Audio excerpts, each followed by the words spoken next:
Salut à tous les amis, j'espère que vous allez bien. Ah là là, quel monde étrange les réseaux sociaux quand même.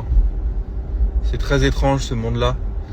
Et tu sais, au risque de paraître pour un dictateur, je pense qu'il y a certaines personnes qui devraient pas avoir le droit d'être sur les réseaux sociaux. Et je pense qu'on devrait supprimer TikTok, déjà ça c'est un fait. C'est un réseau social de merde, je trouve qu'il apporte rien du tout.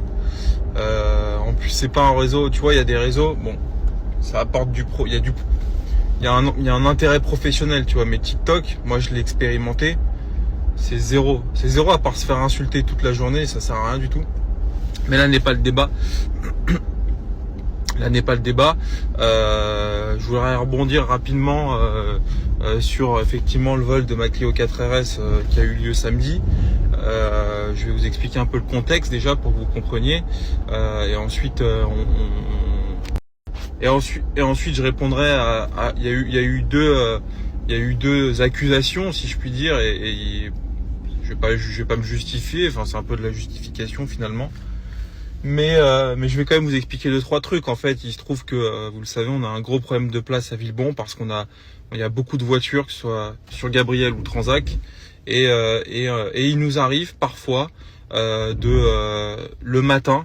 Alors attention, aucune voiture dort à l'extérieur de notre local, mais il arrive le matin pour désembouteiller le parking et pour permettre les va-et-vient des voitures Transac, Gabriel, etc., de mettre certaines voitures en face. En face, il y a un parking public à 100 mètres et il arrive que le matin à 9h on fout des bagnoles là-bas la journée pour permettre la circulation des voitures de manière un peu plus fluide et confortable. Bon, il se trouve qu'un de mes gars a envoyé cette Clio 4RS sur le parking. Bon, c'est une erreur, maintenant c'est pas grave, j'en prends la responsabilité. Et donc on sait que cette voiture là était là à 9h puisqu'on l'a emmenée sur le parking à 9h, et on s'en est rendu compte à midi 13h qu'elle était plus là. Alors moi je me suis dit c'est peut-être la fourrière, je vois pas pourquoi, mais bon, on sait jamais, tu sais, c'est totalement abruti ces gens là que voilà.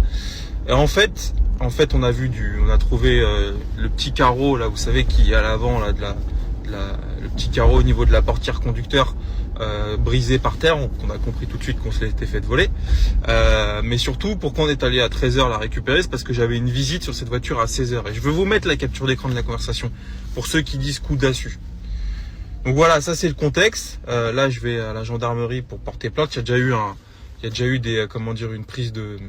une constatation faite par les gendarmes qui sont arrivés très vite. Et d'ailleurs je sais que certains gendarmes de la compagnie de Palaiso me regardent, et franchement je les remercie parce que à chaque fois qu'on a besoin d'eux, ils sont très très réactifs. C'est un truc de fou. La dernière fois j'avais une petite galère au garage j'avais une petite galère au garage, ils sont arrivés en 2 minutes top chrono. Ils sont très très efficaces et franchement c'est rassurant. Parce qu'il faut pas oublier quand même que, alors j'irais pas dire qu'on fait un métier dangereux, mais parfois c'est un peu sensible, un peu comme dans les bijouteries, tu vois. On a, je sais pas, peut-être 1 million d'euros de bagnoles sur le parc, peut-être un peu plus, j'ai pas compté, mais on a quand même beaucoup de voitures sur le parc. Et c'est vrai que parfois, moi le samedi maintenant je bosse plus parce que j'ai décidé de plus travailler le samedi. Parce que sinon j'arrête pas, et honnêtement en plus c'est contre-productif pour moi et les autres, donc ça sert à rien. Et parfois il y a mes gars tout seul avec toutes les clés, toutes les bagnoles, ça fait un peu peur, mais bon voilà, après on fait ce métier là, on peut pas faire autrement. Et bref, c'est pas là où je voulais en venir. Donc j'ai eu 2 accusations. La première, c'est les gens qui ont dit coup d'assu, parce qu'effectivement le contexte de ces Clio, je vais le rappeler, c'est que c'est une voiture que j'avais reprise sur une Seat Leon que que Clément a vendu il y a 6-7 mois, et j'ai repris cette voiture, je crois, 2000 ou 3000 euros. Voilà, parce qu'il y avait quelques travaux à faire, le gars il voulait plus se faire chier, la carte grise était pas à jour. Voilà, on a refait la carte grise, tout est à jour, et on l'a vendu à un client sur une story coup de fusil, il l'a acheté, et 2 mois après, il m'envoie un courrier recommandé de sa protection juridique en disant finalement j'en veux plus, on l'a racheté au prix où on lui a vendu, et là je l'ai remise en vente à 9500 euros. Il faut savoir que j'avais une visite à 16h, donc je suis pas assez con pour faire un coup d'assu avant que je puisse peut-être la vendre, tu vois. Je veux bien être con, mais à ce point-là, tu vois. Et l'autre point, alors il y a 2 autres points pour lesquels ça ne peut pas être un coup d'assu, c'est que premièrement, tous ne le savent pas, mais je me suis fait voler 3 Mégane 4RS il y a 1 an pile. Ça a été compliqué avec la compagnie parce que bah voilà, pour indemniser 120 000 euros de voiture, etc. Ils m'ont fouillé le trou de balle, comme on dit. Même si j'ai un assureur, parce que c'est pas l'assureur qui paye, c'est la compagnie. Moi, je suis chez un agent qui me regarde aussi régulièrement et je le salue. C'est devenu un pote et pour le coup, il a été impeccable. Mais bon, je sais à quel point c'est compliqué quand on est assuré.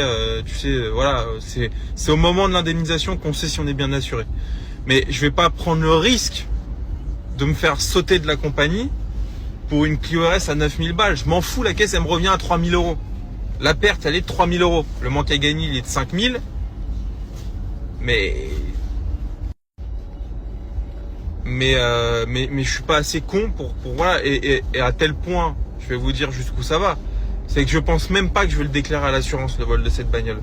Je vais porter plainte parce qu'effectivement, faut pas que la voiture roule. Faut que les gens sachent que, enfin, voilà, faut que la voiture soit déclarée volée parce que, voilà. Mais au-delà de ça, je sais même pas si je vais encore, je suis encore en réflexion de savoir, je vais appeler mon assureur ce matin, il va me conseiller, savoir si je vais la déclarer volée parce que si je me fais résilier et que je galère à trouver une assurance, c'est compliqué quand on est marchand auto, pour ces raisons-là. Vol, accident, et j'en passe. Trouver une nouvelle compagnie va peut-être me coûter peut-être pas plus de 9000 euros à l'année, mais franchement pas loin. Donc ce serait complètement con de déshabiller Pierre pour habiller Paul, comme on dit, comme dirait mon pote Alan. Et enfin, dernier point, je devrais pas le dire, j'ai jamais fait de coup d'assu. Mais le jour où j'en fais un, c'est pas pour une caisse à 9000 euros. Ça sera pour le GT4 RS ou pour autre chose, pour un truc comme ça, tu vois. Voilà, après avoir dit ça, j'ai pas intérêt à me faire voler le GT4 RS, sinon je suis mort, on va vraiment m'accuser. Mais non, en vrai, déjà, je mange pas de ce pain-là. Et en plus de ça, clairement, faudrait être d'autant plus con de faire disparaître une Clio 4 RS à 9000 balles, dont j'avais une visite à 16h, et en plus, je pense que je l'aurais vendue. C'est ça le pire. Le jeune, il était chaud, ça faisait 10 jours qu'il me parlait, etc. Il voulait une petite voiture pour commencer. Je lui ai dit, écoute, la voiture, voilà, elle a ça. Il m'a dit, écoute, ça peut m'intéresser. Bref, tu vois. Donc, les gens qui pensent que j'ai coup d'assu, franchement, je veux pas faire le mec, mais je suis pas, enfin, on est toujours à 9000 euros près. Mais on est moins à 9000 euros près que 30 000 euros, tu vois ce que je veux dire. Les gens qui m'accusent de coup d'assu, c'est des trucs que j'aime pas. C'est presque de la diffamation en fait. Et voilà, moi j'ai toujours essayé de faire mon métier le plus réglo possible. Moi par exemple, je vous le dis, je prends pas d'espèces. J'ai tous les jours des gens qui me disent ouais, vous acceptez quel mode de paiement? Je sais ce que ça veut dire. De toute façon dans l'automobile, t'as le virement, le chèque de banque. Voilà.